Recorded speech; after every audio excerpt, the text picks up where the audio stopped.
Thank you everyone for joining. I really appreciate it. We're excited to have you here today. Just a little bit about what Three Doshas Basics of Living is. We're an award-winning lifestyle company transforming lives through core principles inspired by Yoga and Ayurveda, which are the world's oldest life sciences from the Indus Valley civilization. And actually, a fun fact about Ayurveda. Actually, does anyone want to guess how many years old do you think Ayurveda is?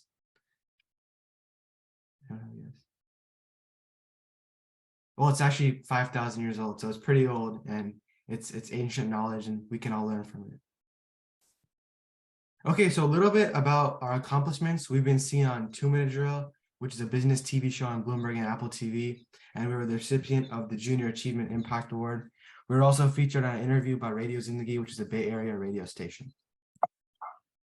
So here's some pictures from those two sort of things that we did. So that's our old logo right there that you can see me smiling in the back. We actually made our new one. My dad's going to be talking about our new logo soon. That video actually got over 8,000 views on YouTube. And then our radio show interview got over 3,000 views on YouTube. So that went really well. That's both on our YouTube channel. And about our channel, it's right here. This is where we post our old community sessions. As you can see, we had one on mindfulness, focus and distraction, sustainable performance, leadership, much more. So if you want to subscribe to our channel, you can go to tinyurl.com/3doshas YT, and the YT stands for YouTube. So here is our membership plans, the Three Doshas membership plans. So our basic membership is a one-time purchase of $30. That's perfect for beginners and join membership. It's valid for 1 year. And then we have our plus package, which is $6 every month. That's perfect for ongoing learners and life coaching. And then we have our pro package, which is $9 every month. That's perfect for advanced learners and professional coaching. And if actually, here's some background noise, so if everyone can go on mute, that'd be good. Thanks. Okay, so here are our founders.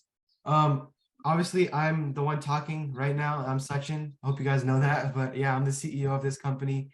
And then my brother, who's Sujay, he's the co-founder. He's also the CTO. So he manages the entire Wix platform. He built our entire website. So he's awesome for doing that. Thank you for that. And then my dad, Sumit, he's the Chief Inspiration Officer. So he creates our content and inspires the team through his knowledge and helps others level up and boost their performance. So here are our core team members. We have Sugam, Akshat, and Charu. Charu is an international certified Hatha yoga teacher, meditation facilitator, corporate wellness coach, and certified energy healer. Akshat Singh is a celebrity Indian dancer. He's been on the Ellen Show. He's also been on Britain's Got Talent and won the Golden Buzzer. So he said that Ayurveda has helped him, and he's gonna take his knowledge from that and dance and how he applied that to help other people in our community. Then we also have Sugam. He's an entrepreneur, author, and yoga teacher, and he has a master's degree in yoga sciences. Okay, next slide. So, you might just be seeing this picture saying, hey, great, Sachin. All you did was you took your logo and made it transparent and took some professional photographer's picture and put it in the back. It's not actually that. Dad, you want to talk about it in the next slide? Yeah, no, before we go to the next slide, let me just kind of talk about, so today we're actually unveiling. I hear some echo, but maybe that's just me. Let me know if you guys hear any disturbance. Okay, maybe that's just me. So we've started our logo. So the logo came about as inspiration coming from a hike, high altitude trekking that I did with my other son, Sujay, who's also our co-founder. And what you're looking at here are the Himalayan mountains. So we went on a high altitude trek, almost to about 12,000 some feet, almost 13,000 feet. And what you see on here are mountains, the Himalayan mountains, which is kind of where the origination of a lot of yoga and Ayurveda came about. So today we're unveiling the logo. The logo you see in the center is really inspired by these mountains in the back. And the mountains that you see in the back are represented. So Sachin, I'm not able to, okay, let me try. I just think I figured it out maybe. Here we go. So the mountains you see in the back are the Gangotri Mountains, the Kedar Dome Mountains, the Sumeru Mountain, and the Chakamba Mountain. The picture that Sujay took, it's actually a picture that Sujay took with his iPhone, is actually about 2/3 of the way up.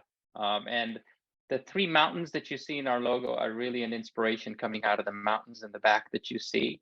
And in the center, you see a dot that's representing the goal, the target, which for us was to go hike the mountain, hike this summit point called Chandrashila Summit. So that's kind of what we went to, and that's the inspiration for how the logo came about. Okay, let me keep going and kind of give you a flavor of what Three Doshas is, how we came about Three Doshas, and exactly what this means. If any of you are wondering, what do Three Doshas mean? Three Doshas comes from a very old Sanskrit word called Three Doshas. Actually, the word is Three Dosh. And doshas literally means the three greater energies that are bound to get imbalanced. But in the context of our logo, Three Doshas, these are the three greater energies that we constantly strive to bring into alignment.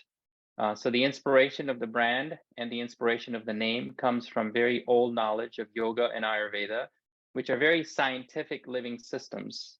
And I encourage all of you to kind of go deeper into this journey with us or without us, doesn't matter. Just go explore and understand what doshas mean. This knowledge has been around. It's practiced in everyday India today. It's something that we got inspired by. And at the highest level, think of it as, if you have a goal, like the dot in the center of our logo, if you have a goal, align and identify three greater energies to align to your goal. So think of it like, in the Western context, if you have a goal, that's your goal in the center, and three main objectives that are going to get you to your goal. So the identification of the three greater energies or your objectives to align to your goal is the essence of our logo, and that's what we're unveiling today. So, okay, let me keep going then. Sachin, you want to talk about this? Yeah, sure. All right, so this slide is pretty much just an explanation of the three doshas, or the three doshas, yeah, the same thing, but the three greater energies to bring into alignment. So the three greater energies are air, fire, and water. In Sanskrit, Vata, Pitta, and Kapha. So pretty much the air element controls your thoughts and ideas, the fire element controls your actions and your transformation, and the water element controls your grounding and your reflection. And if you can keep these three elements in balance, that's the basics of living, which is underneath our logo, basics of living a healthier, happier, and more balanced life. And an example of this is you need ideation, execution, and reflection for anything to grow. So for this slide, three things to take away is their air, fire, and water energies. Yeah. Thank you, Sachin. And we also color coded it. So we color coded the air, really represented in white. We kind of gave it a gray, borderline, just to kind of show there's the air element. The fire obviously is red, and the water is blue. So a lot of the framework that we're going to use moving forward is going to be around this framework. This is the new framework that we are going to implement and use moving forward. By the way, I use this framework in a lot of executive coaching that I do with a lot of executives at Intel and in general, and it's actually working really well. And I thought I'd just basically bring the same framework into what we do in these sessions, in our community sessions, and things in general. All right. So let me keep going and explain a little bit more of what these energies are and how they work.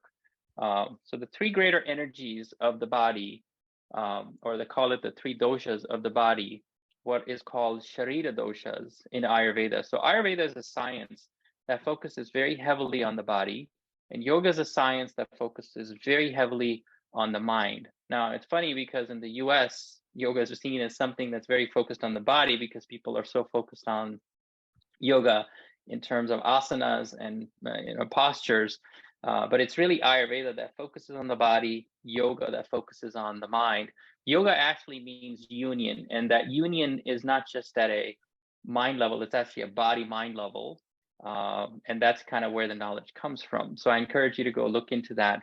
But in the context of the body here, so the three doshas of the body, or call it the three greater body energies, again, are air, fire, and water, represented in white, red, and blue.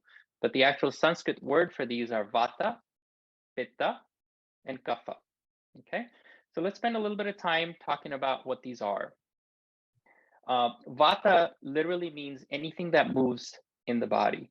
The word literally means movement or moving in the body. Okay, Pitta means anything that transforms. It has transformative properties. Okay, and Kapha literally means something that provides grounding. Okay, so the body needs continuous movement, transformation, and grounding. Okay, and it's very important that the body is going through these three things at all times, because this is what keeps the body in alignment. This is what gets the body out of alignment. And I'll go deeper into this in the next slide, but just at the highest level, right? I think we sometimes take our body very much for granted. So I'd like to encourage all of us to just spend a little bit of time right now thinking about, all the senses that are feeding our body. So what are the senses that are feeding our body? These are 5 cognitive senses, right? In Sanskrit, these are called indriyas, but it's really the inward processing, the input into your body that you're getting, right? So these indriyas are, the senses of hearing, touching, seeing, tasting, and smelling, right? So now just think about your body is constantly getting fed through these external senses inwards and absorbing a lot, okay? And these are all manifesting in body functions. So the body's obviously going through a lot through these senses, but at the same time, the body has to go through these 3 greater energies that it has to constantly keep in alignment. So to really have 3 doshas body alignment, what we really need to do is focus on the greater energies of our movement, transformation, and grounding. So let's go a little bit deeper into what that means. So let's just think for a second about all the movement that goes on in our body, right? So I've put on the left, there are plenty of things that actually go through movement in our body. The first one that we think that we should be thinking about is just food and the food that's going through our body. Now, a lot of us don't think about it the way I'm presenting it here, but I encourage you to just spend a little bit of time with me to think about it for a second. So the food goes through our body. It's obviously there to provide diet and nutrition. And the transformation that the food has to go through is the metabolism. It's turning food into an energy source. The metabolism and the digestive fire is what's giving us the energy source that we need throughout the day, right? And as we're thinking about food that's going through, the objective is obviously to get a lot of energy out of it through the transformation, but we should also be paying attention to the types of food that are also going to provide us grounding. By that, I mean, we all know that if we start eating all sorts of foods that are just going to be high sugars, whether that's carbs or sugars, they're going to have a very different transformation in us than grounding foods, right? They could be nuts, proteins, fats, carbs that we all need. So what I'm trying to highlight in this very first line is this is the movement from food to the digestive fire transformation and the grounding with the types of food we eat. So that's one example.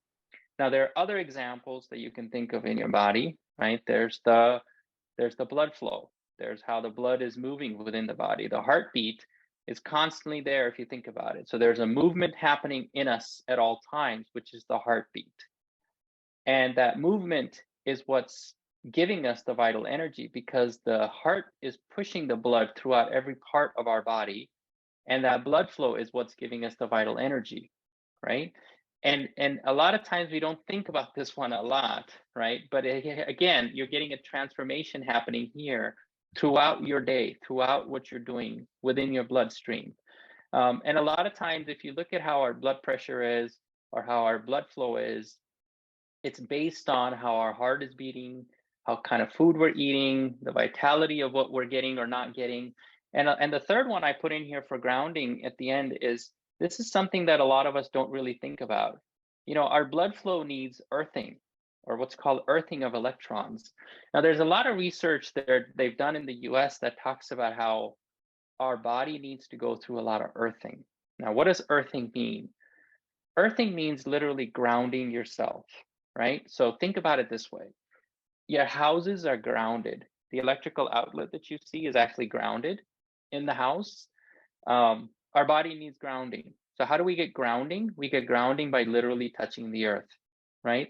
So most of the day, most of us are standing, like I'm standing. The amount of surface area that I'm actually grounding myself on right now is very low, right? So my feet are touching very, very low surface area to the earth, but I need grounding. Other ways I get grounding is by sitting down on a chair. I'm grounding. At night, we all know that we're actually literally grounding because our entire surface area of our body is on our bed connected to the ground.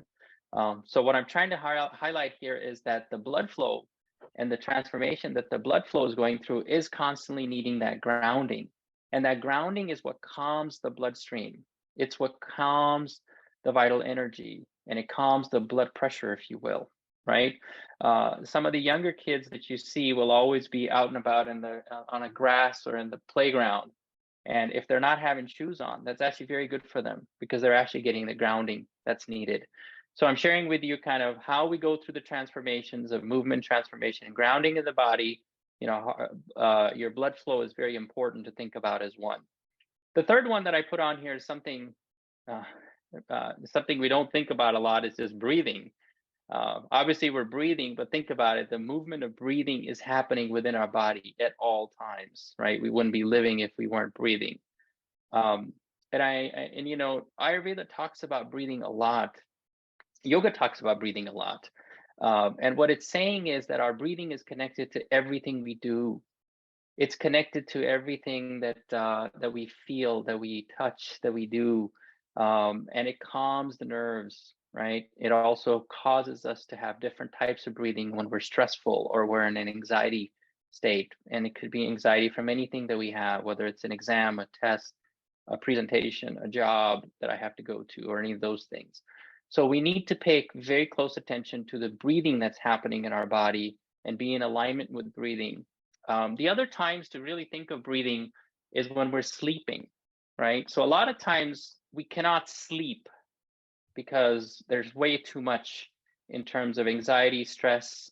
And one of the things I've always told people is, hey, if you just focus on your breathing at the time of sleep, that's the best time for you to really get breathing under control. And I can guarantee you that if you get your breathing in a nice harmonic fashion, you will sleep to the point where your sleep can also be very sound. You can get into REM sleep much faster. And if you take a look at people that are actually in REM sleep, their breathing is very harmonized to their body.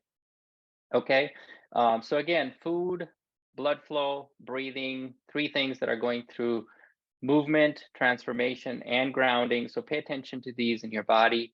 And there's one other example that I put at the bottom, which is just the physical activity. Especially, I see a lot of teens and a lot of young people on this call. I think we all know that to do transformation for our body, we need to get lots of physical activity. And what are we doing? As we're doing that physical activity, we're taking in a bunch of oxygen, which is the breathing, the air.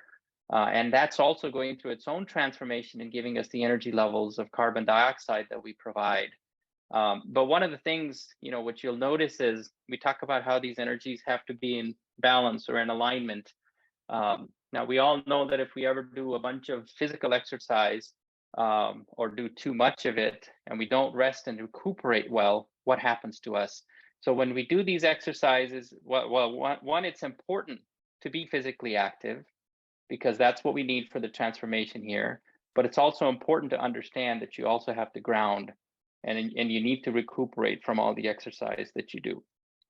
Okay, so my objective is to share with you how Three Doshas body alignment explains, hey, movement's important, transformation's important, grounding's important. Take any one of these examples and you can see how it's all relating. Now I put two arrows down here, and what I'm trying to highlight here with the arrows is most of us are too busy trying to do things, whether it's in the form of movement or in the form of grounding. We spend less time thinking about transformation. And transformation is something we should spend more time thinking about and try to push ourselves out of this movement and grounding into transformation. So let me put it into an example. So the body needs grounding and call it sleep. Now, we all know what happens if we sleep too long. If we sleep for 10 hours, 12 hours, 14 hours, we pretty much lost most of our day.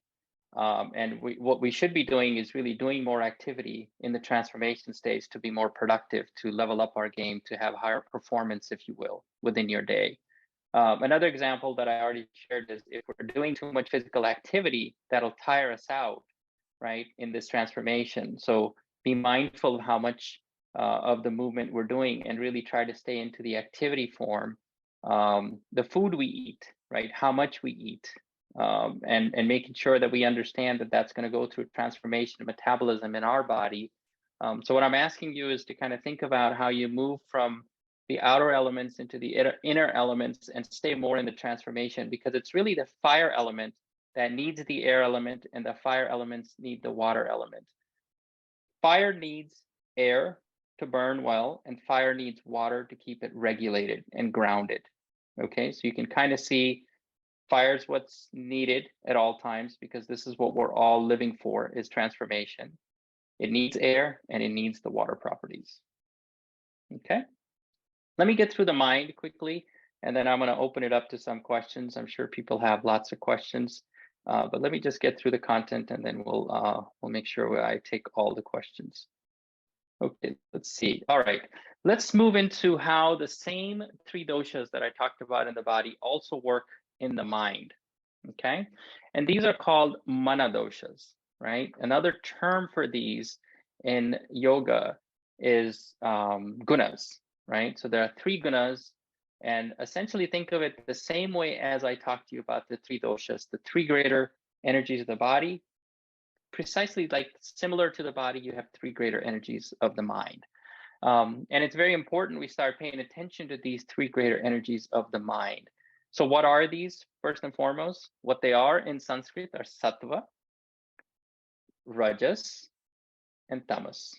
Okay, and again, each one of these has their own properties. So sattva has a lot of air properties, rajas has a lot of fire properties, and tamas has very water-like properties. Okay, and again, we've given it the color scheme, red, white, and blue. And at the mind level, what we all need to be thinking about are how the senses that are giving us the inputs into the body are being processed in the mind.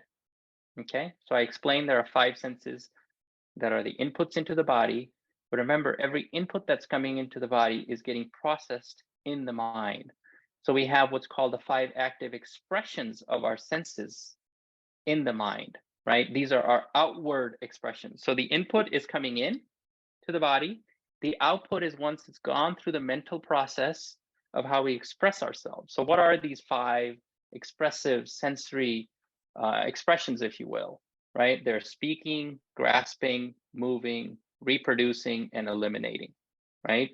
These are actually called, the karmendriyas. The previous ones are called gyanendriyas. And again, this knowledge comes from yoga and Ayurveda, but I'm really trying to simplify it at a very basic level so you all can understand.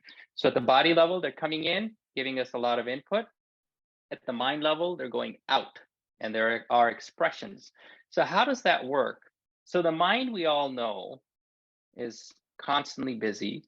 None of our minds are ever idle, right?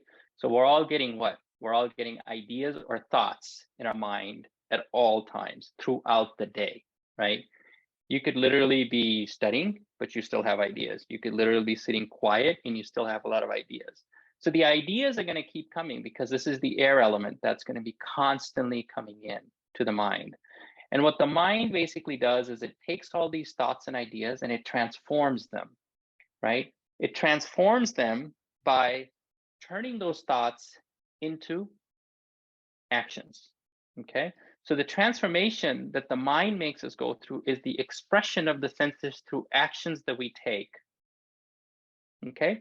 And then as we've gone through the transformation or the action of it, or when you've gone through the full experience of what your idea was and you put it into action, I can guarantee you will reflect on it, right?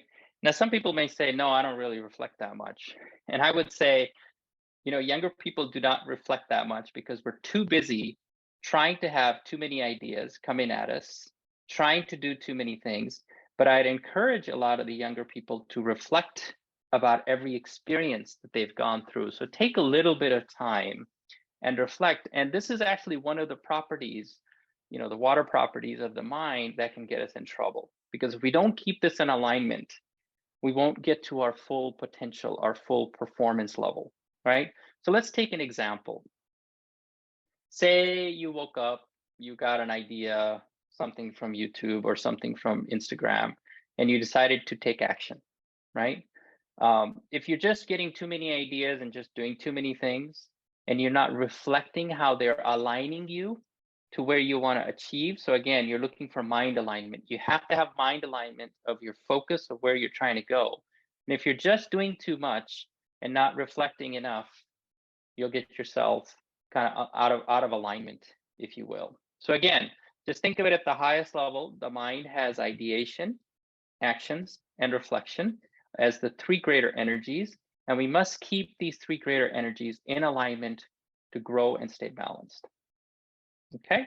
I also put over here just at the highest level so you all know how the brain or the mind is actually processing a lot of the inputs into our bodies. So the five senses that I talked about, there's a lot of research that talks about which parts of the brain is actually processing each one of these senses as they're coming into our mind. Okay, let me keep going, and then let me just trying to get to the next slide. Here we go.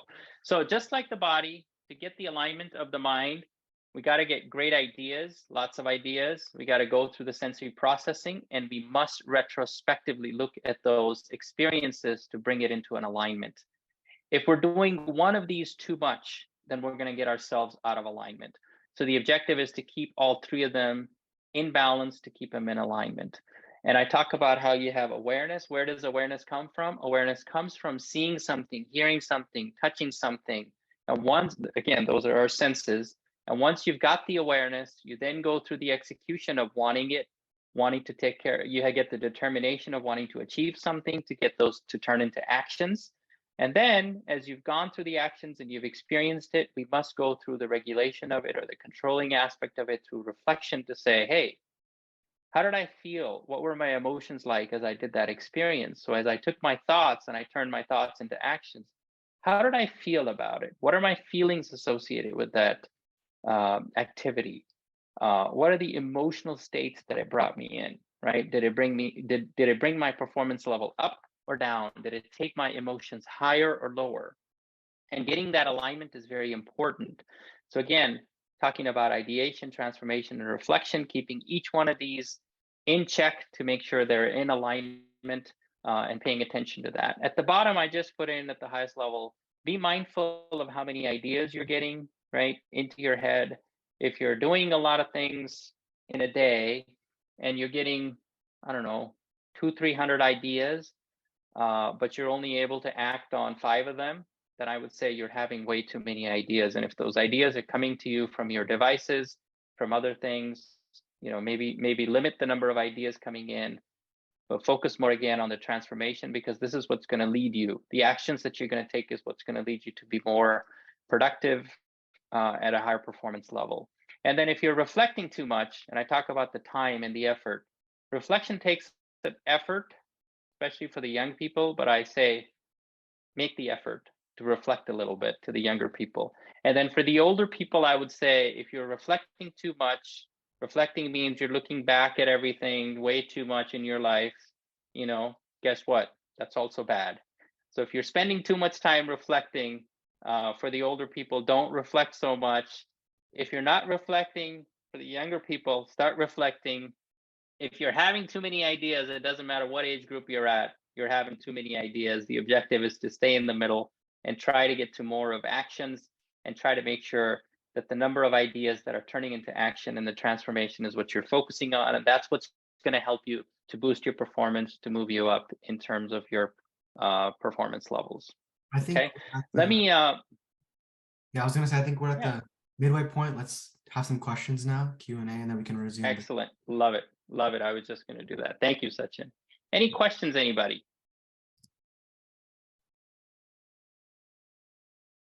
Any questions from anyone? Actually, I have a question. So we Yeah. talk about ideation, transformation, and reflection. Someone might be wondering which one is the best one out of those 3. I think transformation to me is what we should be doing, right? And most times, because it's in the present. Reflection is thinking about your past too much. And I would say when you think about the past too much, you're going to get yourself in trouble. Actually, if you're having too many ideas, you're actually causing anxiety. If you're thinking too much in terms of reflection, you're going to get sadness, right? So I think if I was to answer that question, I'd say stay in the middle. and do more actions. Okay, thanks. Anyone else have any questions? I have a Yeah. little comment on the grounding. Yes. Sumit, you said good things about the kids playing in the field. And I think that's the best part of grounding, that you should be touching the bottom of your feet with the ground. That's the grounding. To my knowledge, looks like that the grounding means that your bottom of the feet, bare feet, should be touching the ground, is a real grounding. So that is the actual, you see things once you are playing on the beach or something like that, you don't have any shoes or anything of that type. So that is a real grounding. I think we are losing that aspect of grounding in the real sense. We should be sometimes, you see, in the backyard, take off your socks and walk on the ground. So that's my little comments on your grounding. Thank you. Yeah, no, there's a great documentary on this that's hitting on YouTube that talks about especially shoes that we're given, and these shoes that we wear are made out of plastics and synthetics, and is actually causing more problem because it's actually not letting us ground throughout the day. Exactly. But the beauty is if you're sitting on a chair, or you're in your bed and you're sleeping, that's still providing grounding. So the more grounding we can get would definitely help. So back to your point, yes, if kids can go out in the parks, on the grass, on the beaches, and just be more grounded, that would be great. Okay. Thank you. Any All more right. questions before we continue with the slides? Okay, I guess we can continue. Let me get the screen sharing back up. Here we go. Okay, so just to bring it back and put the two pieces together, right? So I explained what the doshas are, right? The three doshas of the body are movement, going through the transformation and the grounding, and of the mind are ideation, transformation, and reflection, right? So I hope all of this is starting to make some sense in terms of how we need to bring a lot of the three elements of the body and the mind. So essentially what you have here is you actually have 6 doshas, right? So you have 3 doshas of the body and the 3 doshas of the mind to constantly keep tracking and making sure you're bringing them into an alignment. Okay. Let me see if I can go to the next slide. Yep. So and people have always asked me, well, what's the body-mind connection? So the body-mind connection, and I'll go into that, is first understanding that there are 6 doshas, right? First, there's the senses that are feeding the body, right? And those senses are actually going to get us out of balance or in misalignment. And our objective is to keep the body in alignment through movement, making sure that our movement, meaning exercise, everything we're doing, the movements that I talked about within the body are all intact, whether that's in the form of breathing, the blood flow, right? Or just things in general, like the food that you intake. And the fire element, the metabolism is the most important thing, because our metabolism is the biggest indicator of how our body's functioning, right? So the fire element is very important, and keeping this into an alignment becomes very important. And then the grounding piece that we spent a lot of time. And in the mind, what we're talking about is the ideation, turning the ideas into actions and reflection. And here, what we're talking about is making sure that we're more focused on the action element, right? Not spending too much time getting way too many ideas, not spending too much time reflecting, staying more into the action space. So to be honest with you, if you look at it, being in the fire element is really the best place to be, right? Back to your question, Sachin.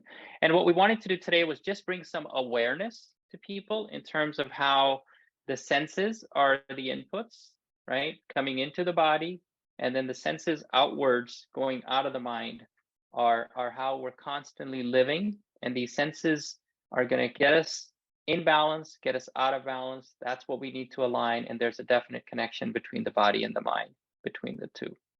So let me leave it at that and see if there are any other questions. I think that was the last slide we had. If you have additional questions, you can always contact us. You can send us an email. You can contact Sachin through the numbers here. But we're looking forward to seeing how you all can go on all the journey that we've talked about. and feel free to ask us any questions.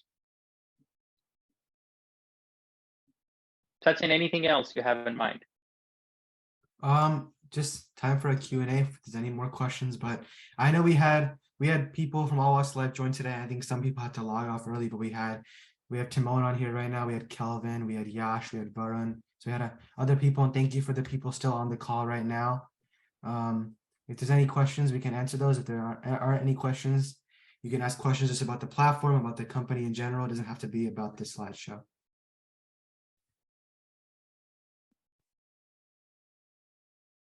I know all about the platform. I'm all good. Okay, nice. All right, well, I think that's a great way to end off the session today. Thanks everyone for joining. For people watching on YouTube, you can put a question in the comment section below and our team will get back to you. Make sure to hit the subscribe button and I'll see you guys next time.